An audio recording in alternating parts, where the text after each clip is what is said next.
Bonjour, je vais vous présenter le livre, premier roman Maman la nuit de Sarah Bourg aux éditions Notabilia.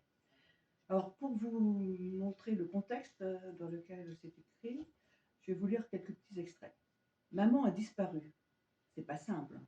Il a fallu le redire plusieurs fois, décomposer la phrase, la prendre et la secouer. Maman a disparu. Quelle folie de phrase! Si je la chuchote, les larmes me montent et me brûlent.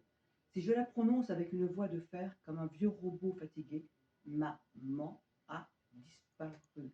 Maman a disparu. Ça me fout la chair de poule et l'impression d'une catastrophe planétaire imminente. Petit extrait. D'autres voix que la mienne, d'autres phrases. Que vas-tu faire maintenant? Où est-elle? Tu sais quelque chose? Est-ce que tu sais quelque chose? Qu'est-ce que tu sais? Où étais-tu? Tu n'as rien vu? Des voix, tantôt en colère, tantôt réconfortantes. On hésite. On bute sur les mots comme sur des racines. On se relève et on recommence. Les mêmes questions, les mêmes regards un peu flous, un peu méfiants.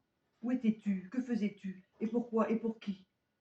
Voilà, donc le contexte est planté. Il s'agit donc d'une jeune fille qui, le matin, se lève et sa maman a disparu. Et bien sûr, il y a tous les candidatons autour, puisqu'on est en milieu rural. Et eh bien, il y a toutes les voisines là, qui se demandent qu'est-ce qui s'est passé, qu'est-ce qui peut bien se faire. D'autant plus que la mère, c'est une mère qui est un peu particulière, qui est originale, excentrique. Et donc, dans le livre, eh bien, les sentiments de la jeune fille à l'égard de sa mère sont bien transcrits. Notamment donc un amour qu'elle voue à sa mère. Et puis d'un autre côté aussi, il y a des sentiments ambivalents, puisque la jeune fille, quelquefois, elle a honte de sa mère quand elle vient la chercher, par exemple, à l'école avec une tenue complètement excentrique.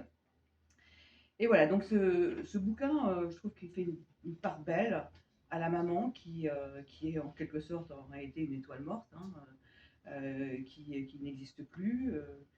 Mais les sentiments sont bien écrits, bien analysés, puisque en quelque sorte, ils sont, de par l'écriture, les sentiments sont bien transcrits. On a des phrases qui sont percutantes, un style qui est saccadé en relation avec justement l'histoire.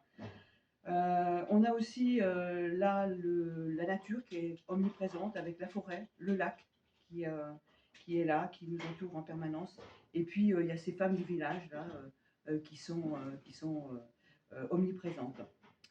Voilà, je ne vais pas en dire plus et je ne peux que vous inciter à lire ce livre qui est magnifique.